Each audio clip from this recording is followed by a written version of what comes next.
Okay, I want to talk about a Smith machine squat.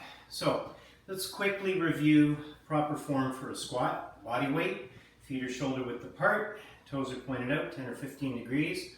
Through the whole motion, you want to stay on your heels. When you're bending over, don't be afraid to stick your butt out.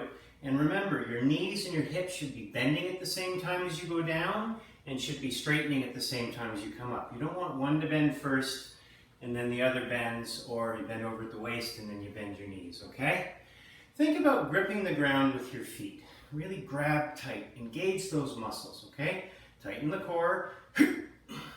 Hold the shoulder blades back just a little bit. Maybe have your hands up like this so you can retract your shoulder blades. I'm maintaining a tight core and a straight neck. Head isn't down like this and it's not cranked back like that.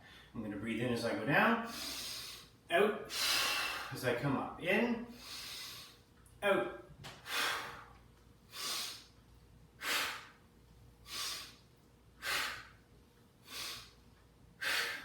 Okay, stay on the heels. Breathe in as you go down, out as you come up. Don't move forward on the toes. Core is tight, back straight. Don't slouch at the bottom. And just kind of, you can say to yourself, as you go down, the hips go back and the hips come forward. Hips go back, hips come forward. So that's the basics of a squat. Great exercise for quads, the glutes, the hamstrings. And if you want to load it, you can use barbell, you can use dumbbells, you can also use a Smith machine. The advantage of the Smith machine is there's stability built in, okay? So it's a bar, like a barbell squat, but it moves up and down on two poles, and it's attached to them with bearings. And so it's stable. It doesn't move side to side, it doesn't move rotationally.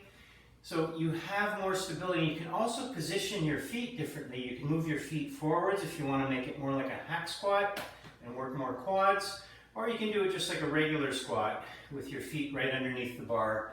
So working more a balance of glutes, quads, and hamstrings. Okay? And that's how I'm going to demonstrate it. I'm going to demonstrate it with a regular squat position. What I want to do is I want to address the bar by holding my hands on the bar a little wider than shoulder width. So the inside of my hand is going to be on the outside of my shoulder. It's going to look like this. And I'm naturally going to have to pull my shoulder blades back in order to have it sitting across my shoulders. Okay, so I have to pull my shoulder blades together. So I open my chest up, which is good because it forces me to keep my back straight. Now, you want to make sure that it's sitting on the meaty part of your shoulders below that big bump. Okay, you don't want it to be sitting on top of that big bump, which is your C7 vertebrae. It's the most prominent bump at the bottom of your cervical or neck spine. Okay, you want it to be below that. You don't want it sitting on there. It's not healthy for it to be sitting on there. So what I'm going to do is I'm going to step underneath the bar. I'm going to get my feet both beside each other, right underneath the bar. I'm going to stand up and then I have to rotate the bar forward. So if you can see my hand here, I'm rotating it like this, and then I'm going to hold this position as I squat. Now I'm going to get my feet into the position that I think I would be in a regular squat. Feet are shoulder width apart. From here, I'm just going to do the same thing that I was doing when I demonstrated the body weight squat. Okay, so I'm going to breathe in and out. My hips go back, hips go forward. And I ask myself, am I feeling that I'm staying on my heels? With the Smith machine, I could be coming off my heels because I could be standing too far back like this. Okay, so then I would just come forward and, yeah, that's better. I'm on my heels. Gripping the ground with my feet, like I said. Breathe in, out, out,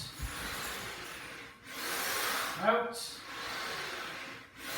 out. Now, make sure you rack it properly. Look to the side, rotate it backwards, and make sure that it clicks in place. Slowly step out.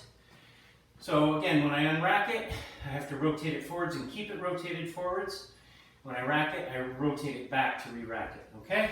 I'm using a bar pad to protect my neck. You don't necessarily have to, but I find thick bar pads like that are helpful on a barbell or on a Smith machine squat. So there it is, Smith machine squat.